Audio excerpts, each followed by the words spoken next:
Yet another surge of violence in Afghanistan, including suicide bombings by the Taliban and retaliatory airstrikes by US forces, is reminding the world once again of the fact that the Afghan war is far from over. In Afghanistan, a fierce battle is continuing over the control of the strategic city of Ghazni 4 days after the Taliban attacked the city, killing more than 200 people, including over 100 soldiers and police officers. Many residents have fled the city. Ghazni morphed into an urban battlefield last Friday. People were trapped for 5 days in their homes as thousands of Taliban fighters and Afghan soldiers fought in the streets. US helicopters, drones and a B-1 bomber patrolled overhead. In Afghanistan, Taliban fighters overran a military base, killing at least 17 soldiers. They attacked the site in northern Faryab province and claimed dozens of soldiers surrendered. The horrific attack is a clear effort to foment sectarian violence and hold back the Afghan people's hopes for a future of peace and security. It reminds us once again the importance of reaching a peaceful solution to the conflict in Afghanistan. The United States continues to stand with the government of Afghanistan and the people of Afghanistan and will continue to support their efforts to achieve peace and security in their country. Peace and security. For 17 years now, the American people and the people of the world have listened to the US State Department tell us how the American military is working to bring peace and security to Afghanistan. But this lie is self-refuting. At 17 years, the Afghan war is now the longest war in American history, and despite recent reports about negotiations between the US and the Taliban, the deployment of troops in the country has actually increased in the Trump era. Breaking news on the nation's long war in Afghanistan. President Trump in a primetime address declaring the U.S. must continue the fight. The consequences of a rapid exit are both predictable and unacceptable. And while he didn't commit to a specific number of additional troops, although he said we would see overwhelming force, the president has given Defense Secretary Mattis the authority to set troop levels, and Mattis has favored sending in about 4,000 more U.S. troops. But as the US falls deeper and deeper into the Afghan quagmire, we risk forgetting how this war was actually authorized. The public is merely reminded, in Pavlovian fashion, that 9/11, the worst terrorist attack in our history, was planned and directed from Afghanistan. But how was that determination made? Who made it? When? And how did NATO become involved in this conflict? These details are never discussed because they have, for nearly 2 decades, been hidden behind a shroud of secrecy. As we shall see, the entire war was waged on a false pretense based on supposed evidence that was classified and withheld from the public. But now, after nearly 2 decades of lies, the remarkable truth about the secret documents that helped launch the Afghan war can finally be revealed. This is the story of the secret lie that started the Afghan war. You're watching the Corbett Report. Just 1 day after 9/11, while the toxic dust was still settling on Ground Zero, the North Atlantic Council, NATO's decision-making body, met to discuss NATO's response to the attacks. On September the 12th, the North Atlantic Council met again in response to the appalling attacks perpetrated yesterday against the United States of America. The Council agreed that if it is determined that this attack was directed from abroad against the United States, it shall be regarded as an action covered by Article 5 of the Washington Treaty, which states that an armed attack against one or more of the allies in Europe or in North America shall be considered an attack against them all. Article 5 of the Washington Treaty stipulates that in the event of attacks falling within its purview, each ally will assist the party that has been attacked by taking such action as it deems necessary. Accordingly, the United States NATO allies stand ready to provide the assistance that may be required as a consequence of these acts of barbarism. The Washington Treaty, more formally known as the North Atlantic Treaty, is the founding document of NATO. Consisting of 14 articles, it lays out the obligations of the signatory nations to their fellow NATO members. Article 5 states that the parties agree that an armed attack against one or more of them in Europe or North America shall be considered an attack against them all, and consequently they agree that if such an armed attack occurs, each of them, in exercise of the right of individual or collective self-defense recognized by Article 51 of the Charter of the United Nations, will assist the party or parties so attacked by taking forthwith, individually and in concert with the other parties, such action as it deems necessary, including the use of armed force, to restore and maintain the security of the North Atlantic area. That the North Atlantic Council discussed the invocation of Article 5 on September 12, 2001, is no small matter. It had never been invoked in the history of NATO up to that point, and its invocation would commit NATO forces to whatever war the US launched in the wake of the 9/11 attacks. But who directed those 9/11 attacks? That was the question, and, as Lord Robertson indicated, it would require the US to demonstrate that the attack was directed from abroad. On October 2, 2001, the US government's official answer to that question was provided by Ambassador Frank Taylor, the United States Department of State Coordinator for Counterterrorism. On that day, Taylor briefed the North Atlantic Council on al-Qaeda's alleged connection to the events of 9/11. This morning, the United States briefed the North Atlantic Council on the results of their investigation into who was responsible for the horrific terrorist attacks which took place on the 11th of September. The briefing addressed the events of 11th September themselves, the results of the investigation so far, what is known about Osama bin Laden and the al-Qaeda organization and their involvement in the attacks and in previous terrorist activity, and the links between al-Qaeda and the Taliban regime in Afghanistan.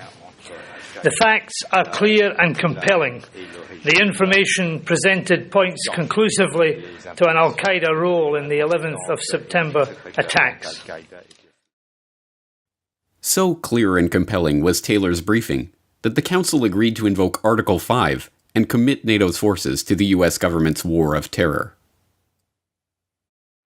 On the basis of this briefing, it has now been determined that the attack against the United States of America on the 11th of September was directed from abroad and shall therefore be regarded as an action covered by Article 5 of the Washington Treaty, which states that an armed attack on one or more of the allies in Europe or North America shall be considered as an attack against them all. I want to reiterate yet again today that the United States of America can rely on the full support of its 18 NATO allies in the campaign against international terrorism. And, just like that, NATO members were committed to an operation in Afghanistan that sees their troops remaining in the country to this very day. So what information did Ambassador Taylor present in that briefing? The 9/11 Commission, which would go on to deliver the official government conspiracy theory of 9/11 in its 2004 final report, still had not even been established. In fact, the establishment of such a commission was at that time still being actively blocked by the Bush administration. And the mistranslated tape that the Pentagon would later falsely label the Osama bin Laden confession tape had still not been magically discovered in a random house in Jalalabad. At this point, there had been no official evidence presented to the public that demonstrated that the operation was directed and coordinated from Afghanistan by al-Qaeda. Surely, then, the Taylor briefing would be filled with evidence that would put to rest any outrageous conspiracy theories concerning the attacks of September the 11th. But there's just one problem. The Taylor report was classified, and any evidence it contained showing an al-Qaeda link to 9/11 was hidden from the public. Today's was a classified briefing, so I cannot give you all the details. Briefings are also being given directly by the United States to allies in their capitals. And so, for nearly a decade, the US government's evidence that al-Qaeda had directed the 9/11 attacks, the very evidence that was used to launch the war on Afghanistan in particular, and America's war of terror in general, was forbidden to the public, hidden behind a cloud of official secrecy. But then, in 2009, IntelWire.com quietly posted a document online under the title Secret Post-9/11 Briefing to World Leaders. The document is a US State Department cable addressed to the American embassies in the NATO countries and American allies around the world under the subject line, September 11, working together to fight the plague of global terrorism and the case against al-Qaeda. The cable is dated October 1st, 2001, the day before Ambassador Taylor's meeting with the North Atlantic Council, and instructs its recipients to brief their host country's government on the information linking the al-Qaeda terrorist network, Osama bin Laden, and the Taliban regime to the September 11th terrorist attack on the World Trade Center and Pentagon and the crash of United Airlines Flight 93. The document went largely unnoticed until earlier this year, when Professor Niels Harrit wrote an article, The Mysterious Frank Taylor Report, the 9/11 document that launched US NATO's war on terrorism in the Middle East, connecting the dots between this document and the briefing that Ambassador Taylor gave to the North Atlantic Council. This is a nice little story about grassroots activism, actually, and it starts in 2009 when I got an email from a Norwegian truth activist. His name is Torstein Vidal, and he sent me this PDF with a message, "Did you see this?" And I hadn't seen this, and I opened it and read it, and it appeared to be the instructions going from the American State Department to all representations in the world, American representations in the world, embassies, consulates, and about what to think and what to say about 9/11. And I did not find the content particularly controversial. This is in 2009. Because what was in there was completely in accordance with the official version. That is nothing, basically.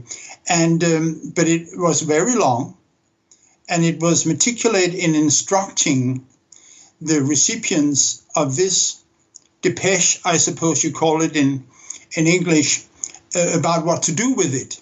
Not to put it anywhere, only to use it for oral presentations.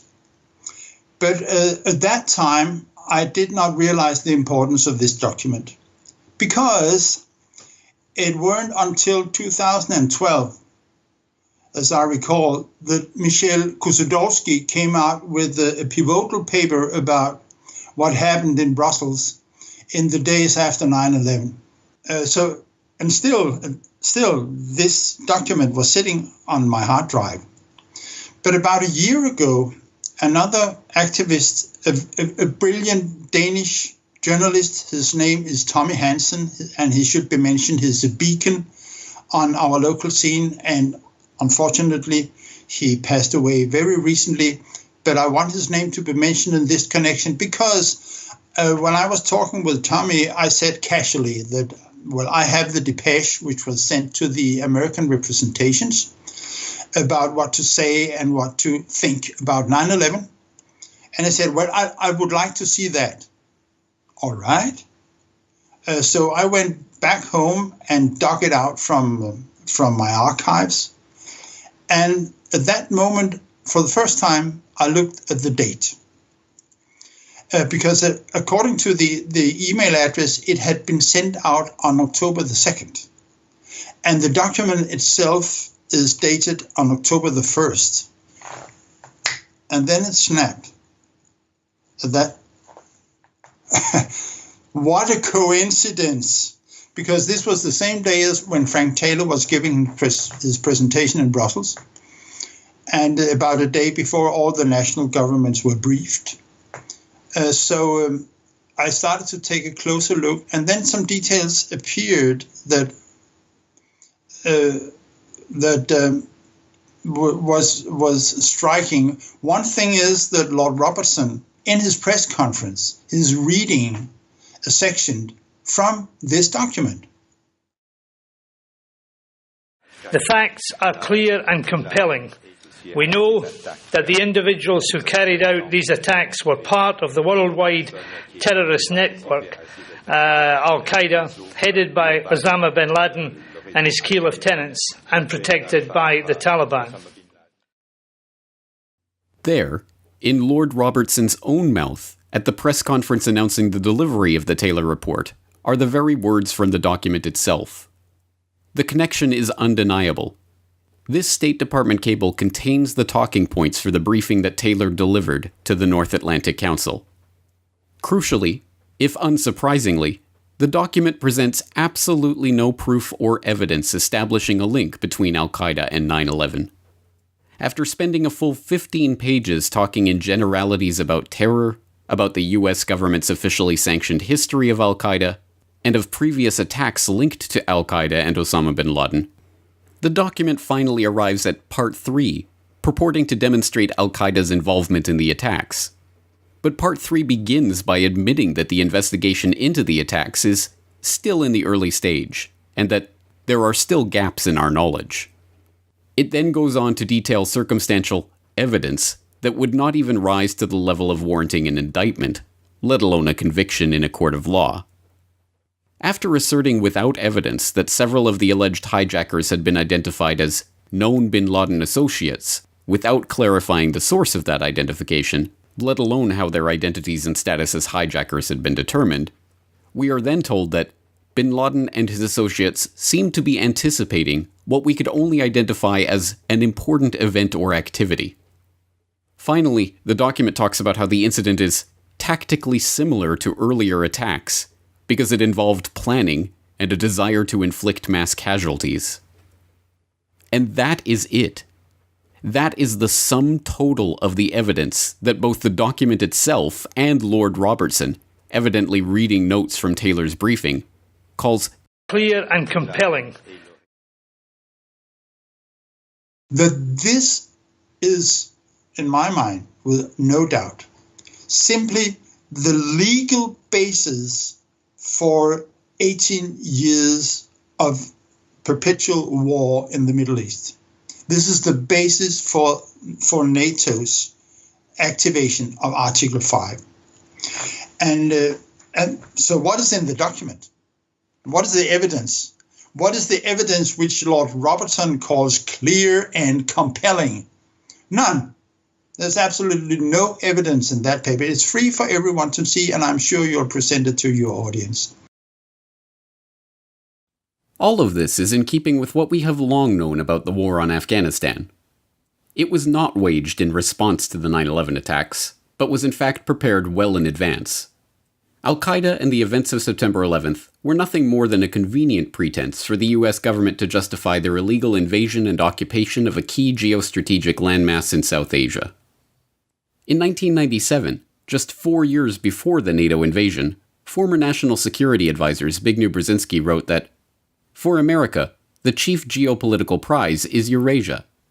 Now a non-Eurasian power is preeminent in Eurasia, and America's global primacy is directly dependent on how long and how effectively its preponderance on the Eurasian continent is sustained." Specifically, Brzezinski pinpointed Afghanistan and its neighbors, an area he called the Eurasian Balkans, as the most geopolitically significant region to control for its gas and oil reserves and mineral deposits. He argued that some form of extended American military intervention in the region would be necessary, warning that a global consensus on its foreign policy imperatives would be impossible, except in the circumstance of a truly massive and widely perceived direct external threat. Later that year, a senior delegation from the Taliban came to the United States for meetings with UNICAL about securing the rights for a gas pipeline from Turkmenistan to Pakistan across Afghanistan. In 2002, it was revealed that the United States had been negotiating with the Taliban to secure those oil interests, and that American negotiators had told the Taliban that they had a choice. You have a carpet of gold, meaning an oil deal, or a carpet of bombs. Shortly after the 9/11 attacks, a former Pakistani foreign secretary revealed to the BBC that a senior American official had told him in mid-July of 2001 that military action against Afghanistan would go ahead by the middle of October. When the Bush administration came into office, Its first substantive national security decision directive, NSPD-9, called for military options against Taliban targets in Afghanistan, including leadership, command control, air and air defense, ground forces, and logistics, and was presented to the president on September 4th, 2001, 7 days before 9/11. Although this national security presidential directive was originally a highly classified document, we've arranged for portions of it to be declassified to help the Commission in its work, and I will describe some of it today. The strategy set as a goal the elimination of the al-Qaeda network and threat, and ordered the leadership of relevant U.S. departments and agencies to make the elimination of al-Qaeda a high priority and to use all aspects of our national power, intelligence, financial, diplomatic, and military, to meet that goal. And it directed the Secretary of Defense to, and I quote, ensure that contingency planning processes include plans against al-Qaeda and associated terrorist facilities in Afghanistan, including leadership, command control and communications, training and logistics facilities, and against Taliban targets in Afghanistan, including leadership, command control, air and air defense, ground forces, and logistics. Dr. Rice has stated that she asked the National Security Council staff in her first week in office for a new presidential initiative on al-Qaeda. In early March, the staff was directed to craft a more aggressive strategy aimed at eliminating the al-Qaeda threat. The first draft of that approach in the form of a presidential directive was circulated by the NSC staff in June of 2001, and a number of meetings were held that summer at the Deputy Secretary level to address the policy questions involved, such as relating an aggressive strategy against Taliban to U.S.-Pakistan relations. By the first week of September, the process had arrived at a strategy that was presented to principals and later became NSPD-9, the President's first major substantive national security decision directive. It was presented for a decision by principals on September 4th, 2001, 7 days before the 11th, and later signed by the President with minor changes and a preamble to reflect the events of September 11th in October. The invasion of Afghanistan was not about al-Qaeda. It was not the response of the U.S. government to the evidence connecting the Taliban to al-Qaeda and al-Qaeda to 9/11 that was missing from Ambassador Taylor's report. It was a geopolitical gambit in search of a justification. And the events of 9/11 were the justification that the U.S. used to sell NATO and the world on the war in Afghanistan. Worse, 9/11 was the excuse for the entire war of terror itself, the complete transformation of the Middle East that is taking place thanks to American military might.